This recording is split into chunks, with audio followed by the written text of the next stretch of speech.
नमस्कार दोस्तों। स्वागत है आप सभी का मेरी कहानियों में। मैं हूँ शिखा और एक बार फिर से आपके लिए लेकर आई हूँ एक नई कहानी और उम्मीद करती हूँ कि बाकी कहानियों की तरह ये कहानी भी आपको बेहद पसंद आएगी। पसंद आए तो चैनल को सब्सक्राइब करना मत भूलिएगा। इसके अलावा आप मुझे इंस्टाग्राम पर भी फॉलो कर सकते हैं। मेरी इंस्टाग्राम आईडी डिस्क्रिप्शन बॉक्स में दी गई है। तो चलिए अपनी आज की कहानी शुरू करते हैं।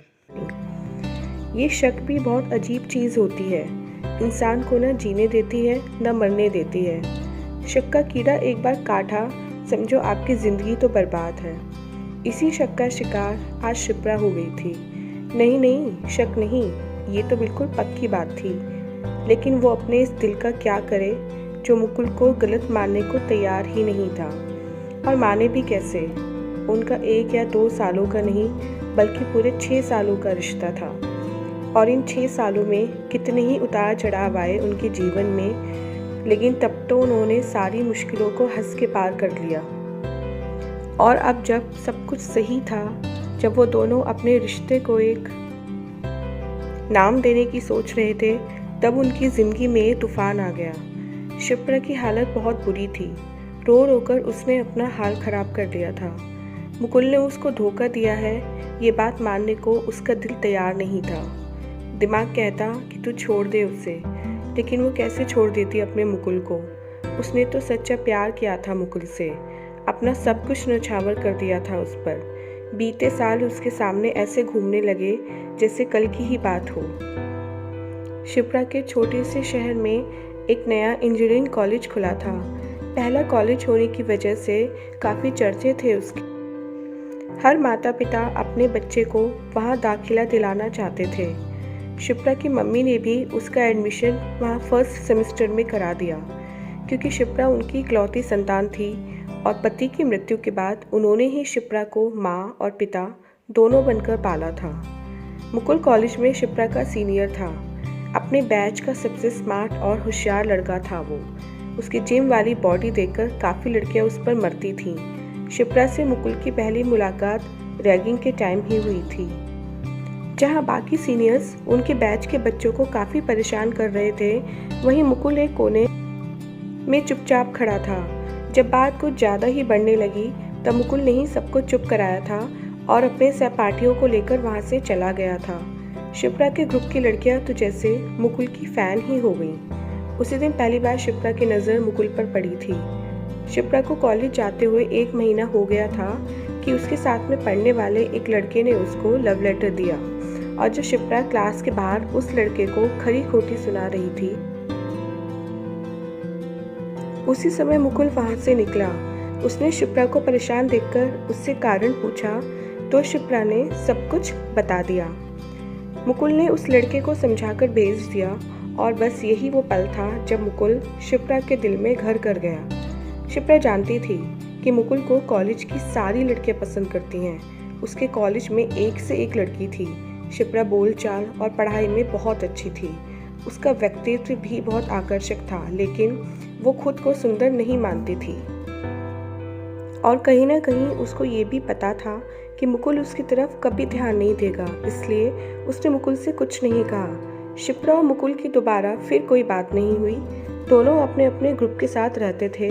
फिर 3 महीने बाद कॉलेज में फ्रेशर्स पार्टी का आयोजन हुआ, जिसमें सीनियर्स अपने जूनियर्स का कॉलेज में वेलकम करते हैं। और यही वो दिन था जब मुकुल ने शिप्रा को अपने दिल की बात बताई थी। उसने ये भी बताया कि वो ये सब पहले ही बोलना चाहता था, लेकिन उसे शिप्रा कभी अकेले नहीं दिखी और सबके सामने बोलकर वो उसका अपमान नहीं करना चाहता था। शिप्रा को तो यकीन ही नहीं आया। शिप्रा को याद है कि जब उसे ठंड लगने लगी तो मुकुल ने अपनी जैकेट उसे पहनने को दी थी। शिप्रा को पहले ये काफ़ी फिल्मी लगता था, लेकिन जब उसके साथ भी वही फिल्मी सीन हुआ तो उसे बहुत अच्छा लगा। उसने मुकुल से सोचने का समय लिया और पार्टी खत्म होने पर दोनों अपने अपने घर चले गए। घर आकर भी शिप्रा मुकुल की जैकेट अपने साथ लेकर ही सोई थी। शिप्रा तो मुकुल को पहले ही पसंद करती थी, इसलिए ना बोलने का तो सवाल ही नहीं था। जल्दी ही वो दोनों पूरे कॉलेज की नज़रों में आ गए। लेक्चर ख़त्म होते ही दोनों कैंटीन या लॉन में बैठ जाते और देर शाम तक बातें करते। दोनों ही एक दूसरे से बहुत अधिक प्रेम करते थे। एक बार शिप्रा की तबीयत खराब थी तो मुकुल उसे देखने घर भी आया था। शिप्रा की मम्मी को भी मुकुल बहुत पसंद आया। धीरे धीरे समय बीतने लगा। एक दिन की बात है, शिप्रा और मुकुल दोनों घर में अकेले थे। शिप्रा मुकुल के कंधे पर सर रखे सो रही थी कि अचानक मुकुल ने उसके होठों पर अपने होठ रख दिए। उस दिन वो दोनों प्रेम की गहराई में डूबकर हमेशा हमेशा के लिए एक दूसरे के हो गए। धीरे धीरे 2 साल यूं ही बीत गए।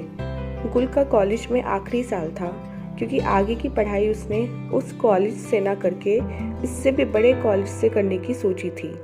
शिप्रा ने भी सोच लिया था कि वह भी 1 साल बाद मुकुल के कॉलेज में ही एडमिशन ले लेगी। इधर पिछले कुछ दिनों से शिप्रा को अपनी तबीयत ठीक नहीं लग रही थी। उसने कैलेंडर पर नज़र डाली तो उसके होश ही उड़ गए। उसने मुकुल को फ़ोन करके उसको टेस्ट ट्यूब लाने के लिए बोला। जांच करने पर पता चला कि उसका शक सही है। वह मुकुल के गले लगकर रो पड़ी। तब मुकुल ने ही उसको दिलासा दिया और अगले दिन ही वो दोनों डॉक्टर के पास गए थे। वहाँ जाकर मुकुल ने ही डॉक्टर से सारी बातें की थी और डॉक्टर के पूछने पर यह भी कहा था कि नौकरी लगते ही वह शिप्रा से शादी कर लेगा। उस दिन शिप्रा की नज़रों में उसके लिए प्यार और सम्मान और भी बढ़ गया था। काश मुकुल उसे उसी समय छोड़ देता तो कम से कम वह खुद को ये सोच के दिलासा दे देती कि 90% लड़कियों के साथ ऐसे में जो होता है वही उसके साथ भी हुआ। इस घटना के बाद उन दोनों का प्यार और भी गहरा हो गया था। मुकुल आगे की पढ़ाई करने के लिए दूसरे शहर चला गया और वहीं कुछ दोस्तों के साथ किराए का कमरा लेकर रहने लगा। शिप्रा भी 1 साल बाद उसी शहर में आ गई। उसे मुकुल वाला कॉलेज तो नहीं मिल पाया, लेकिन एक ही शहर में होने के कारण जब भी उन दोनों का मन करता वो मुकुल के कमरे पर मिल लेते। अब तो रात दिन का साथ हो गया था। छुट्टियां पड़ते ही दोनों कुछ दिन एक साथ रहते और फिर एक साथ अपने अपने घर चले जाते। इधर पिछले कुछ दिनों से मुकुल के स्वभाव में परिवर्तन आने लगा था। शिप्रा जब भी उसके कमरे पर आने की बात करती वह बाहर होने का बहाना कर देता। जब भी उसका फ़ोन मिलाती उसका फ़ोन अधिकतर बिजी ही रहता था और पूछने पर मुकुल हर बार एक नया बहाना बना देता। लेकिन जिसे दिल से प्यार करो उसके व्यवहार में आया हुआ हल्का सा परिवर्तन भी महसूस होने लगता है। मुकुल लाख बहाना बनाए कि उसका फ़ोन उसका दोस्त प्रयोग करता है या बार बार घर से फ़ोन आ जाता है, लेकिन शिप्रा जानती थी कि कुछ ना कुछ गड़बड़ है। जो मुकुल उसे उसके घर नहीं जाने देता था, चलती हुई बस में से उसको उतार कर ले जाता था, आज वही मुकुल उसको मिलने से कतरा क्यों रहा है। उसका शक यकीन में तब बदला जब एक दिन उसके मोबाइल पर एक लड़की की कॉल आई। शिप्रा उस लड़की को उसके नाम से जानती थी, क्योंकि एक बार मुकुल ने उसको बताया था कि उसके घर के पास एक अनुभा नाम की लड़की है जो उसमें बहुत दिलचस्पी लेती है, और ये भी बताया था कि पूरी गली की सबसे सुंदर लड़की है वो। हर लड़का उसका दीवाना है, लेकिन वह बस मुझे देखती है। उस समय शिप्रा ने उस बात को अधिक गंभीरता से नहीं लिया था, लेकिन आज उस लड़की का नाम सुनकर उसे ये बात याद आ गई। शिप्रा ने उससे पूछा, तुम्हें मेरा नंबर कहाँ से मिला? मुकुल ने दिया है, अनुभा हंसते हुए बोली। झूठ मत बोलो, वो तुम्हें मेरा नंबर क्यों देगा? शिप्रा ने अब भी स्वयं को ढाढ़स बंधाया। तो फिर तुम ही बताओ, मुकुल के अलावा मुझे तुम्हारा नंबर कौन देगा? अनुभा उसका मजाक उड़ाते हुए बोली। क्यों फ़ोन किया मुझे? शिप्रा हार मानते हुए बोली। तुम्हें ये बताने के लिए कि मेरे और मुकुल के रास्ते से हट जाओ। हमने आज ही मंदिर में शादी कर ली है। अब हम पति पत्नी हैं और मुकुल की जिंदगी में तुम्हारा अब कोई रोल नहीं। ये कहकर अनुभा ने फ़ोन काट दिया। शिप्रा जहाँ थी वहीं खड़ी रह गई। उसे कुछ समझ नहीं आ रहा था कि ये उसने क्या सुन लिया। चलो शादी वाली बात भी झूठ हो सकती है, लेकिन उस लड़की के पास शिप्रा का नंबर पहुंचना तो इसी बात की ओर इशारा करता है कि मुकुल और अनुभा के बीच कुछ तो है।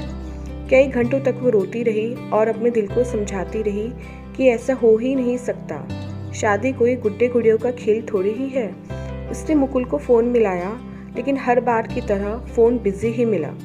सुबह से रात का 1 बज गया था उसको रोते हुए। आखिरकार रात के 2 बजे मुकुल का फ़ोन उठा और हेलो की आवाज़ सुनकर शिप्रा ने अपने लिए बस मौत मांगी। ये आवाज़ किसी और की नहीं बल्कि अनूपा की ही थी। शिप्रा ने फ़ोन काट दिया। बात भी करती तो क्या, रात के 2 बजे उन दोनों के एक साथ होने का मतलब और क्या था। शिप्रा पर तो मानो सारे पहाड़ एक साथ ही टूट पड़े। इतना बड़ा धोखा, क्यों, किस लिए, कहाँ कमी रह गई मेरे प्यार में। क्या सुंदरता ही सब कुछ होती है? इतने वर्षों का साथ और प्यार कुछ नहीं। अगले दिन मुकुल का फ़ोन आया तो शिप्रा ने उसे आड़ो हाथ लिया। कैसी है तुम्हारी पत्नी? शादी में बुलाना तो चाहिए था। मुकुल ने अनजान बनने का नाटक किया। क्या बोल रही हो? कौन पत्नी? किसकी शादी? अच्छा, कल ही शादी हुई और आज पत्नी को ही भूल गए। तुम्हारी जानकारी के लिए बता दूं कि अनूपा का फ़ोन आया था कल। उसने मुझे सब कुछ बता दिया है। शिप्रा फट पड़ी। अरे यार, उसने मुझसे शर्त लगाई थी कि तुम दोनों की लड़ाई करा कर रहूंगी। क्या तुम भी शिप्रा? उसने कहा और तुमने मान लिया? हद हो गई। मुकुल झल्लाकर बोला। पहली बात तो ये कि वो होती कौन है तुमसे शर्त लगाने वाली, और एक बार को मान भी लिया कि ये सच है तो वो रात को 2 बजे तुम्हारे साथ क्या कर रही थी? अरे यार, मुझे कई दिन से डरावने सपने आ रहे थे तो मम्मी मुझे उसके यहाँ बबूत दिलाने ले गई थी और गलती से मेरा फ़ोन वहीं रह गया। मुकुल ने बात संभालने की कोशिश की। रात को 2 बजे तुम बबूत लेने गए थे? तुमसे सुबह तक का इंतज़ार नहीं हुआ? और तुम्हें यही होश नहीं था कि तुम्हारा मोबाइल कहाँ है? देखो, ये बहानेबाजी मेरे सामने मत करो। सच बोल दोगे तो हम दोनों का ही फ़ायदा है, वरना मुझे तो पता ही है कि सच क्या है। वो तुम्हारा बार बार घर जाना, फ़ोन बिजी रहना, मुझे रूम पर ना बुलाना, मैं सब देख रही थी। बस चाहती थी कि तुम्हें किसी ठोस बिना पर पकड़ूं। तुमने मुझे ही नहीं, उस लड़की को और अपने घर वालों को भी धोखा दिया है। अब तुम देखना कि मैं क्या करती हूँ। शिप्रा ने गरजते हुए फ़ोन कट कर दिया। यह निर्णय उसके लिए आसान नहीं था। मुकुल ने उसके साथ चाहे जैसा किया था, लेकिन उसने तो मुकुल को सच्चे दिल से प्यार किया था। दोनों के घर वाले भी उनके रिश्ते के बारे में जानते थे। फिर मुकुल ने ऐसा क्यों किया? उसको सब कुछ एक सपने जैसा लग रहा था कि अभी उसकी आंखें खुलेंगी और सब कुछ ठीक हो जाएगा। लेकिन कुछ वास्तविकताएं ऐसी होती हैं जिन्हें हम चाहकर भी झुठला नहीं सकते। यदि मुकुल आज सच बोल भी देता तब भी शायद वह उसकी पहली गलती समझकर उसको माफ़ कर देती और उसके झूठ को सच मान लेती। लेकिन मुकुल ने तो ज़रा सा भी मान नहीं रखा उसका। इतने साल के रिश्ते को एक पल में ख़त्म कर दिया। शिप्रा ने भी अपना मन कठोर कर लिया। मुकुल उससे बोलकर तो देखता, वह खुद उन दोनों के रास्ते से हट जाती, लेकिन उसने तो उसे इस लायक भी नहीं समझा। आज उसके आत्मसम्मान को ठेस लगी थी जिसने उसे अंदर तक छलनी कर दिया था। उधर मुकुल को समझ नहीं आ रहा था कि क्या करे। उसने अनूपा से शादी तो नहीं की थी, हाँ उसने शिप्रा को धोखा जरूर दिया था। वह अनूपा की ओर आकर्षित हो गया था और उस रात वह उसके साथ बिस्तर में ही था, लेकिन जल्दी ही उसे अपनी गलती का एहसास हो गया।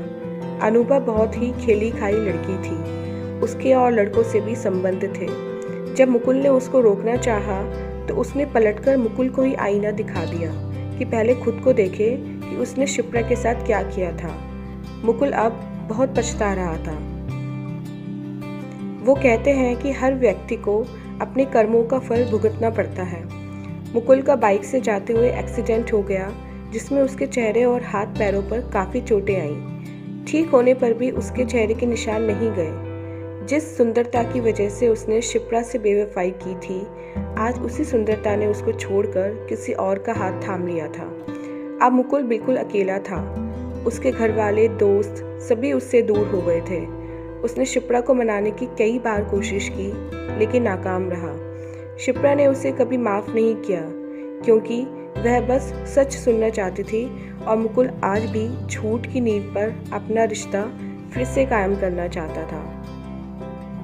दोस्तों, क्या बाहरी सुंदरता के लिए किसी को धोखा देना सही है? आपको ये कहानी कैसी लगी ज़रूर बताइएगा, और शिप्रा को आगे क्या करना चाहिए ये भी ज़रूर बताइएगा। धन्यवाद।